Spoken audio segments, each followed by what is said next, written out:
Well, hey there, kiddos. Welcome to your video on domain and range. We're going to start with some definitions. The first one being domain. We need to know what that means. Domain is just the set of all x values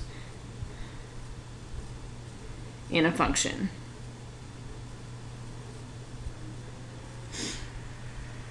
And so the range then is just the set of all y values.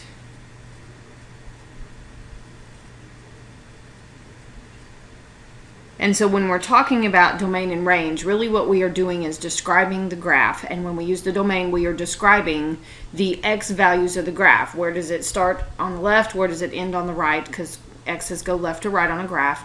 And then the range, since it's the y values, where does the graph start at the bottom and where does it end at the top? There are two types of graphs we're going to look at. Discrete graphs are unconnected. It's usually nothing but points that you see on the graph. And then continuous graphs are connected. And as you look at them, you'll see that the points are all connected and it's a line. And not necessarily a straight line, but they connect the points together. And we'll talk about the difference between the two as we go along.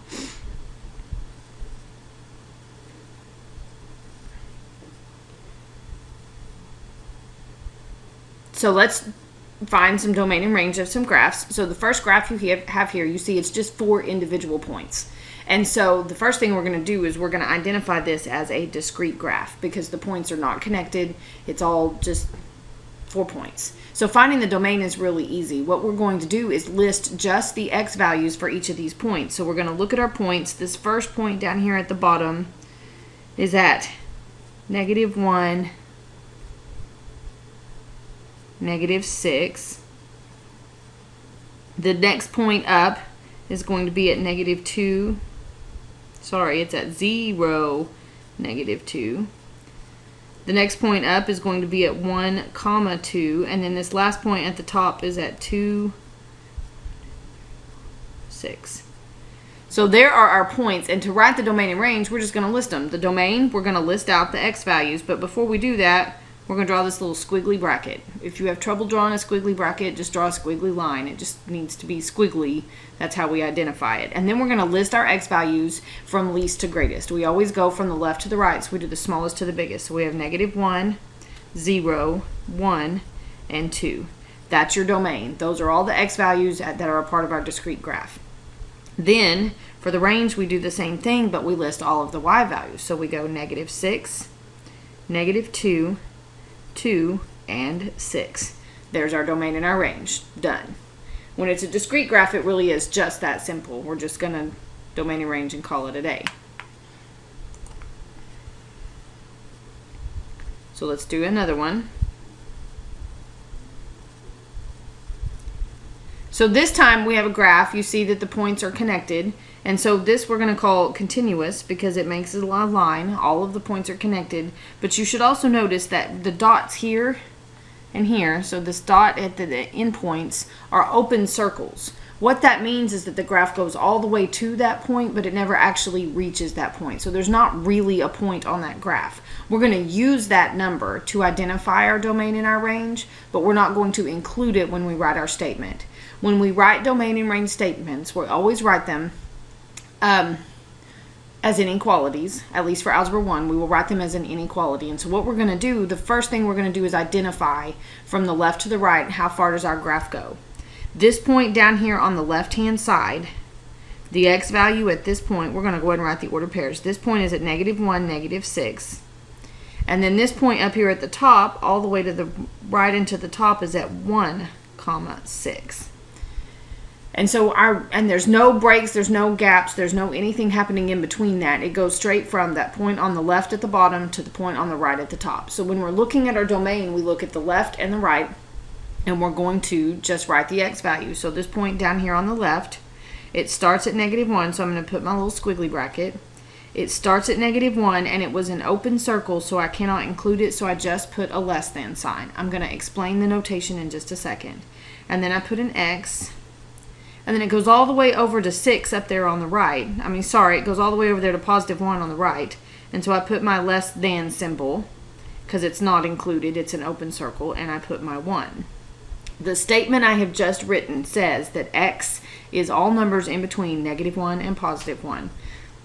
And it also lets me know that -1 and +1 aren't numbers on the graph, that it's everything in between there except for those two. That's what the notation means, and we always write it this way. We always write it as an inequality.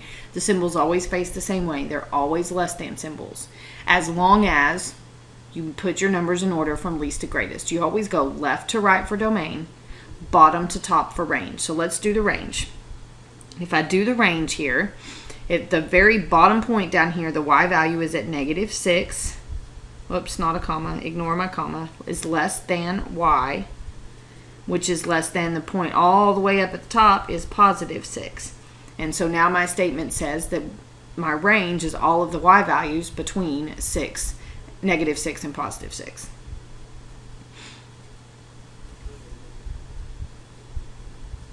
Let's do another one.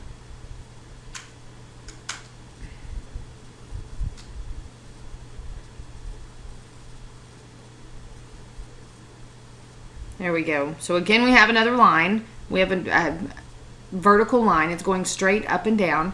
And we're going to write our domain and range. First, we're going to label it as continuous because the points are all connected. This time, you should see that the endpoints are colored in circles. It means that there really are points there, and I'll get to include those. So let's label our endpoints real quick. This one at the bottom is at -3. Sorry, it's at 0. I don't know why I want to put my y first. -3. And the top one is at 0, +3. And so we have our vertical line, we've got our bottom and our top. If you will notice, this graph does not have a left to right anything going on. It goes straight up and down, and so there's no left to right movement. So when I write my domain, if you look at your x values for those 2 points, they're identical.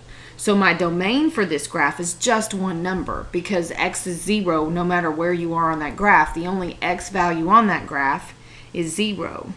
And so when I write my domain, I'm just going to write that x equals 0. Because that's the only, if I go to any point on that little line segment, x is going to be 0 because it's straight up and down. There's no diagonal left to right movement going on. So my range, though, I have to go from the bottom point to the top point. So at the bottom point, we're at -3, and this time, since there is a point there, it's that closed in circle, I put less than or equal to, then I put my y is less than or equal to +3.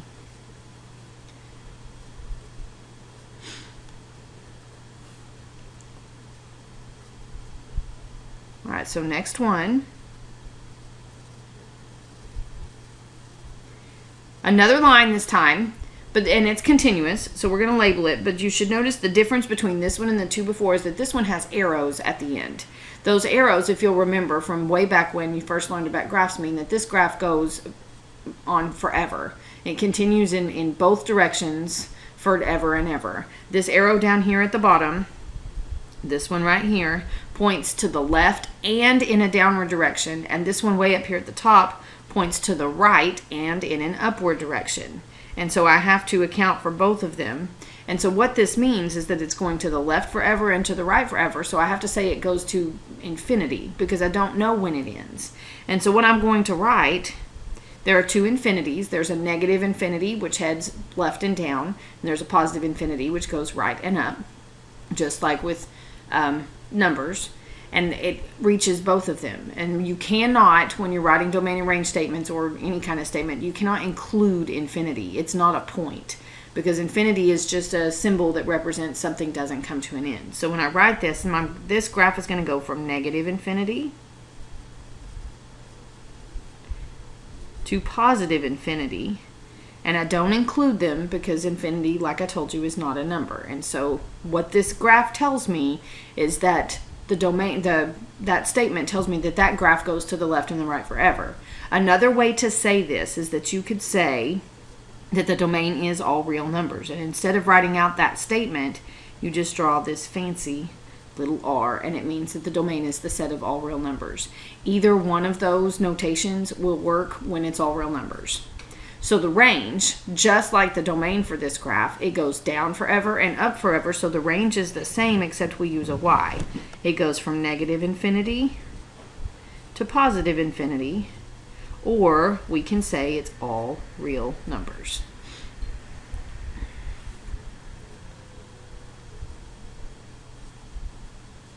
All right, moving on. Now we have another line segment. This one, it has an endpoint on the left and an arrow on the right. And so we're going to go ahead and label our endpoints, at least the one that we do have, so that we can look at what's going on. So this endpoint, the open circle on the end right here, is at -2, -6, and then this arrow goes to positive infinity because it's heading out to the right. So when I write my domain and my range, well, the range will be easy, but when I write my domain, there's going to be two different statements I can write just like before. So again, this is continuous. My points are connected. My domain goes from the left to the right, and on the left, the point is at -2. On the right, the x value heads towards infinity, and so my domain can go like this. I have -2, which is not included because it was an open circle, is less than x, is less than infinity because we never include infinity. I could also, if I didn't want to write it out all like that, I could just say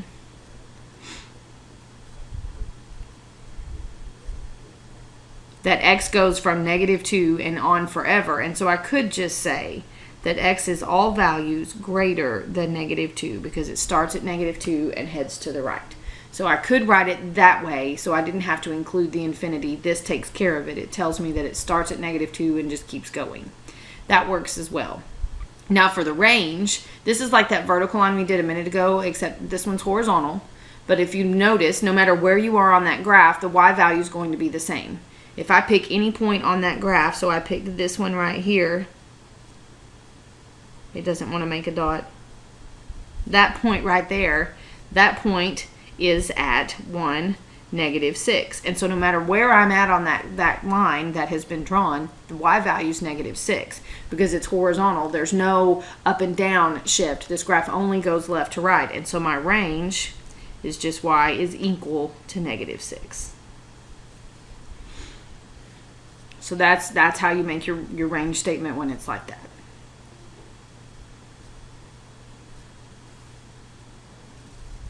All right, so let's do another one. Oops.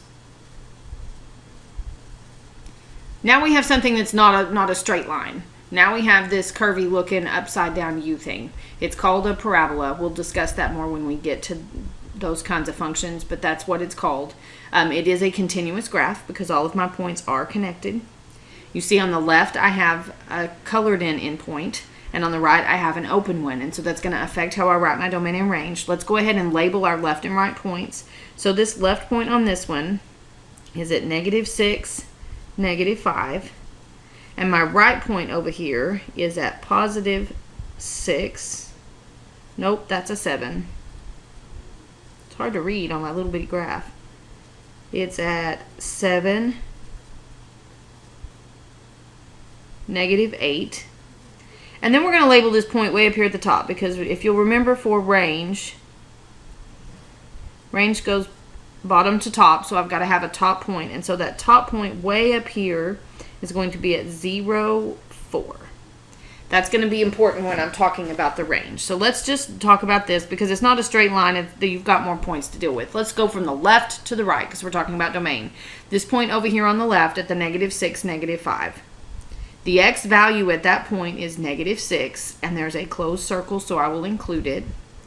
The leftmost point way over here, the rightmost point way over here with the open circle, the x value is 7, but there's an open circle, so I do not include it. And so I have a less than or equal to with the -6 and a less than with the +7. That's because one is included and one is not. That's how you distinguish between the open and the closed circle. But that takes me from the left-hand side to the right-hand side over here. So now I need to talk about the up and down movement. So I have to go from the bottom to the top. Well, the bottom of the graph, the very lowest point is this one right here. And the y value at that very lowest point is at -8. But that -8 is not included, so I just put a less than sign. There's an open circle there. The very top of my graph is way up here at this point. It's not this endpoint right here. It's not that one. Don't use that one. It's the one way up here at the top. And the y value at that point is 4. And there really is a point there. The graph goes through there. You see that it passes through 0, 4. So I put less than or equal to 4 for that part. So the domain goes from the left to the right, and then the range goes from the bottom up to the top. So always make sure that that's how you're looking at it when you're writing your domain and range statements.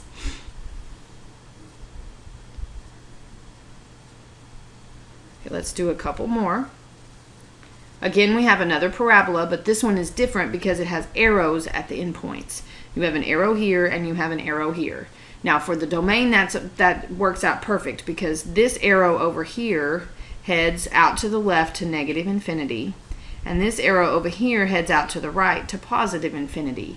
They're not going straight down, they're angled out a little bit, so they head to the left and the right, and so my domain goes from negative infinity to positive infinity, or remember, I can write the fancy R for all real numbers. The range, though, does not go negative infinity to positive infinity because those arrows only point down. They point down towards negative infinity this way, but there's a top point up here at 0, 1. And I have to include that in my range because remember my range goes from the bottom of the graph to the top. So the bottom of my graph goes to negative infinity. But the top of my graph, and that point is included because there's really a point up there, goes all the way up here to 1 at that point. So there's my range statement. Another way you could write this is that y is less than or equal to positive 1. It's just this half of your inequality, because what happens is that y goes from positive 1 and down forever, so I can just say it's less than or equal to positive 1. Either statement works. I don't care how you choose to write it as long as you pick one of them. And then we get to say that the graph is continuous. All right, there are 2 more graphs on your paper, but we're only going to do one more together. So here is the very last one. And it's not a parabola, it's not a straight line, it's got all kinds of things happening. So we're going to do the left point to the right point first. So we're going to start at this point that's over here, and then we're going to end at this point that's right here. And all I'm concerned with are the x values of those points. So for my left point, it's a colored in circle, and the x value at that point is at -4, and I get to include it because of the closed circle. And then my point on the right over here is at 8, and it's an open circle, so I do not include it. And so that gives me my domain. Now my range is a little different. I'm going to change the color of my pen.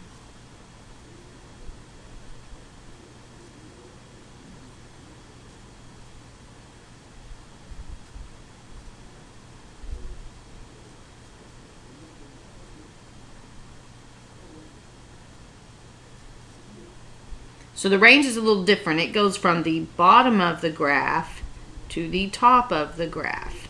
And so I have to do the bottom and the top. Now at the bottom down here, I sort of went over it so you can't see it. At the bottom down here, there is that open circle, but there is also a point right here at the bottom of that little curve that also is part of the graph. And so the open circle is not going to matter for the range because there is another point that lines up with it. So we're going to go from the bottom, and the bottom value down there, the y value of that point is at -2, and I get to include it because the graph actually passes through the point 0, -2. Right here at 0, -2, there is a point on the graph. Then up here at the top, that y value is +2, and there are actually points there at +2. There's 2 of them. There's one over here and one over here, and I get to include them both, and so that's what my domain statement looks like. And this is a continuous graph because everything is all connected. So remember, the big thing to remember, domain goes from left to right, and range goes from bottom to top. And so that's how we remember it. Domain is your x values, left to right. Range is your y values, bottom to top. Always do your range from the bottom to the top, not top down. It's got to go bottom up. Okay? So we will practice this when you come to class tomorrow. If you have any questions then, make sure that you ask them, and I will see you then. Have a good rest of your weekend.